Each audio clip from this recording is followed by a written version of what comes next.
Hello बच्चों, कैसे हैं आप। उम्मीद करता हूँ आप बहुत ही अच्छे होंगे, जहाँ भी होंगे स्वस्थ होंगे, अपना और अपनी फैमिली का ख्याल रख रहे होंगे। दोस्तों, आज हम बात करने वाले हैं मैट्रिसेस का।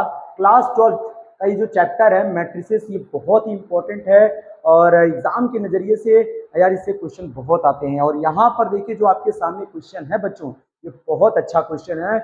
और अगर इस तरीके के क्वेश्चन की तैयारी आप कर लेते हैं तो यकीन मानिए यार 3 से 4 नंबर आपके यार हाथ में है। तो दोस्तों, बच्चों, मैं आपको ये जो सवाल आज बताने वाला हूँ बहुत ही बेहतरीन तरीके से समझाऊंगा। एक एक स्टेप आपको समझ में आने वाला है, बस ध्यान से देखिएगा, वीडियो को कहीं भी स्किप मत करिएगा। तो चलिए स्टार्ट करते हैं। बच्चों, देख सकते हैं इफ एक्स कोई एक मैट्रिक्स होगी, उसके बाद एक दूसरी मैट्रिक्स दिया गया है, दोनों का प्रोडक्ट इज इक्वल टू बताया गया है। फाइनल मैट्रिक्स जो आया है वो ये है। Then find the matrix X. तो आपसे कह रहा है कि भाई ये जो मैट्रिक्स है ना, ये बताओ, ये पूछा गया है आपसे कि एक्स की मैट्रिक्स बताओ। तो बच्चों, आपको ये समझना पड़ेगा कि इस एक्स की मैट्रिक्स निकालने के लिए हमको सबसे पहले इस एक्स मैट्रिक्स का ऑर्डर पता करना पड़ेगा। और जैसे ही ऑर्डर पता चल जाएगा हम इस मैट्रिक्स को लेट कर लेंगे और आराम से हम इस सवाल को फिर लगा पाएंगे। तो चलिए पता करते हैं कि एक्स मैट्रिक्स का ऑर्डर क्या होगा। उसके लिए कुछ प्रॉपर्टी होती है, कुछ रूल होता है जिसके थ्रू आप आसानी से इसका ऑर्डर निकाल सकते हैं। तो देखिए बच्चों, सबसे पहले आपको क्या करना है कि आपको ये एक काम लिखना है। एक आपके सामने में एक प्रॉपर्टी है, एक तरह से एक फॉर्मूला है जिसको आपको ध्यान रखना है। किसी भी मैट्रिक्स का आप आराम से ऐसे सवालों के लिए यार ऑर्डर निकाल सकते हैं। तो चलिए देखिए, मैं मान लेता हूं एक मैट्रिक्स ए है और दूसरा मैट्रिक्स एक बी है, और ए मैट्रिक्स का ऑर्डर जो है वो m क्रॉस n है, तो बी मैट्रिक्स का ऑर्डर n क्रॉस p है। जब इन दोनों का प्रोडक्ट किया गया, जब ए मैट्रिक्स और बी मैट्रिक्स का प्रोडक्ट किया गया तो हमको एक रिजल्ट मैट्रिक्स मिला, एक फाइनली मैट्रिक्स जो मिला, फाइनल मैट्रिक्स जो मिला, उसको हमने सी मान लिया। अब आप सोच रहे होंगे कि सी मान लिया तो सी मैट्रिक्स का भी तो ऑर्डर होगा। तो बिल्कुल होगा। और वो ऑर्डर हमें कैसे लिखना है, एम का सीधा पी में इंटू करना है, पहले रो और फिर कॉलम। तो देखिए आपके पास एम आएगा, उसके बाद आपको पी लिखना है। यानी कहने का मतलब इस तरह से ऑर्डर सेटलमेंट किया जाता है। अब बात यह आती है कि आपके सवाल के हिसाब से एक्स मैट्रिक्स का ऑर्डर क्या होगा। तो बिल्कुल इसी रूल पर आप लगाएंगे तो आराम से ऑर्डर मिल जाएगा। सोचिए, एक्स आप लिख लीजिए, आपने लिख लिया, ठीक है। अब आप देख रहे हो एक्स हमारा ए मैट्रिक्स का काम कर रहा है, बिल्कुल कर रहा है। फिर हमने देखा कि यार मुझे अगर इसका मैट्रिक्स पता करना है तो मुझे ये बात तो समझनी पड़ेगी क्या कि बच्चों की ये बी मैट्रिक्स जो आपके पास ये है, ये किस ऑर्डर का मैट्रिक्स है। जरा आप ध्यान से देखिए, इसमें कितने रो हैं, फर्स्ट और सेकंड, दो रो है। कॉलम कितने हैं, 1 2 3। यानी यहाँ पे ये जो n क्रॉस p आपका लिखा है, यहाँ पे हो जाता है 2 क्रॉस 3। बात आपको समझ में आ रही कि नहीं आ रही है। यहाँ पे 2 रो और 3 कॉलम बन जाते हैं दोस्तों। बच्चों, यहाँ पर आप लिख सकते हैं आराम से। उसके बाद हमको फाइनल मैट्रिक्स भी दी गई है, उसका ऑर्डर क्या है जरा ध्यान से देखिए। इसमें कितने रो हैं, 2 रो हैं, 2 रो है और 3 कॉलम है, आप देख सकते हैं। तो यहाँ पे 2 लिखिए, क्रॉस 3 लिख दीजिए। अब आप जरा ध्यान से देखिएगा, ये n की वैल्यू है, ये p की वैल्यू है, ये n की वैल्यू है, ये p की वैल्यू है। तो मुझे किसकी मैट्रिक्स चाहिए, इस मैट्रिक्स का ऑर्डर चाहिए, x मैट्रिक्स का ऑर्डर चाहिए। यानी कहने का मतलब x है और ये वाली मैट्रिक्स आपके सामने लिखी हुई है। तो मैं इस x मैट्रिक्स जो कि a की जगह है, तो इसका ऑर्डर m क्रॉस n होने वाला है। तो x मैट्रिक्स का ऑर्डर अगर m क्रॉस n होने वाला है तो m की वैल्यू क्या होने वाली है बच्चों, ये समझने वाली बात है। ये देखिए m की वैल्यू है 2, तो आप यहाँ 2 लिखेंगे। और n की वैल्यू देखिए, ये n है ना, यहाँ पर n की वैल्यू 2 है, तो यहाँ भी तो n ही आता है। यानी कहने का मतलब इसकी वैल्यू भी 2 होगी। तो यानी ये बनेगा 2 क्रॉस 2। क्यों बनेगा, क्योंकि ए मैट्रिक्स को हमने x माना है और m की जगह 2 है और n की जगह 2 है। ये जो x मैट्रिक्स है ये बच्चों 2 क्रॉस 2 ऑर्डर का रहने वाला है। यानी अब आपको ये काम कहाँ करना है, रफ में करना है, समझना है और यहाँ पे लगाना है। तो चलिए स्टार्ट करते हैं। एक्स मैट्रिक्स का हमें ऑर्डर पता चल गया है कि वो 2 क्रॉस 2 ऑर्डर का रहने वाला है। तो उसके लिए हम सबसे पहले इस मैट्रिक्स को लेट कर लेंगे। लेट एक्स मैट्रिक्स जो कि 2x2 ऑर्डर का है, तो उसमें एलिमेंट आप अपने डालिएगा, क्योंकि उन एलिमेंट के जो है वैल्यूज फाइंड आउट किए जाएंगे, तब जाके आपको एक्स मैट्रिक्स पता चलेगा। तो मैं 2x2 का एक ऑर्डर 2x2 ऑर्डर का एक मैट्रिक्स मान लेता हूं, ए कॉमा बी, मतलब ए और बी लिया, सी और डी ले लिया, और ये किस ऑर्डर का है, पहले रो और फिर कॉलम। अगर आपने इतना कर लिया तो ये सवाल चुटकियों में लग जाएगा। अब आप देखिए, आप इस एक्स की जगह इसको लगा दीजिए, लगा दीजिए ए बी सी डी। उसके बाद ये वाली मैट्रिक्स लिखिए 1 2 3 4 5 6, और फिर फाइनल मैट्रिक्स लिखिए -7 -8 -9 2 4 6। बस अब आराम से प्रोडक्ट करना आपको मैट्रिक्स में आता ही होगा। तो चलिए, अगर नहीं आता है तो वो भी सिखा देते हैं। रो का कॉलम में इंटू करिएगा, रो का पहले कॉलम, पहला रो पहला कॉलम, और पहले स्थान पर लिखना है। फिर रो का सेकंड कॉलम में करेंगे, फिर रो का थर्ड कॉलम में करेंगे।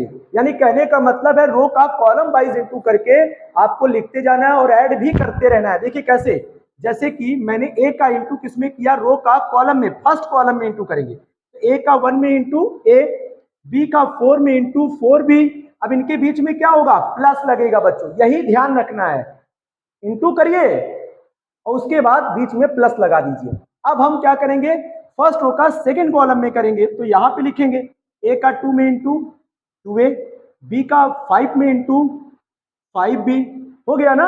अब आगे बढ़िए, इस रो का थर्ड कॉलम में करेंगे, तो यहां हो जाएगा 3a, बी का 6 में करिए 6b, ये क्या हो जाएगा 6b।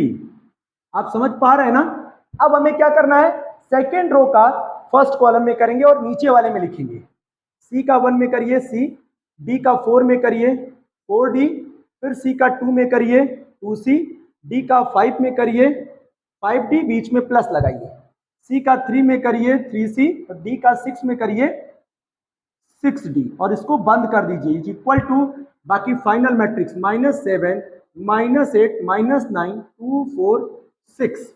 उम्मीद है बच्चों इतना आपको समझ में आ गया होगा।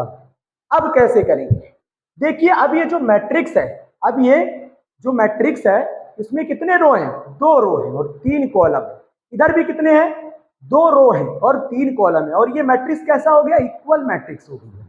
जब ये इक्वल मैट्रिक्स हो गई है तो सेम प्लेस की वैल्यू सेम प्लेस के फाइनल मैट्रिक्स से इक्वल हो जाए। चलिए करते हैं, a plus 4b is equal to कितना हो जाएगा, a plus 4b is equal to -7, फिर कॉमा लगाइए, इस वाले मैट्रिक्स को इसके इक्वल करिए, 2a plus 5b is equal to -8, comma लगाइए, अगला वाला लिखिए 3a plus 6b is equal to -9 हो जाएगा। उम्मीद है इतना समझ में आ गया। ऐसे ही आपको इधर वाले लिखने हैं, c प्लस 4d, आपको लिखना है c plus 4d is equal to 2c plus 5d is equal to 4, और अगला है 3c plus 6d is equal to 6, ये वाला है। अब इन इक्वेशन को सॉल्व करना है और एबीसीडी की वैल्यू निकालना है, और इस एक्स वाले मैट्रिक्स में लगा देंगे तो आपको एक्स मैट्रिक्स फाइंड आउट हो जाएगा। तो बच्चों हमें कैसे सॉल्व करना है ये भी तो सीखना पड़ेगा। तो देखिए जरा, a प्लस 4b और 2a प्लस 5b को जरा ध्यान से देखिए।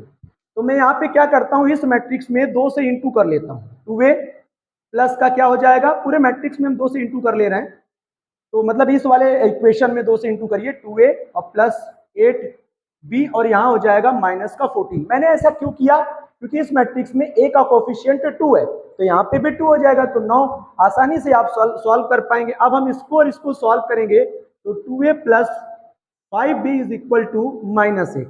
अब हम इसको क्या करेंगे, सब्ट्रैक्ट करेंगे बच्चों, सब्ट्रैक्ट करेंगे तो साइन चेंज हो जाएगा और ये इससे कट जाएगा, 8b में से 5b जाएगा तो कितना बचेगा 3b, और ये -14 में 8 जाएगा प्लस का, तो माइनस का 6, यानी b कितना आएगा -2। मिल गया है मुझे b -2।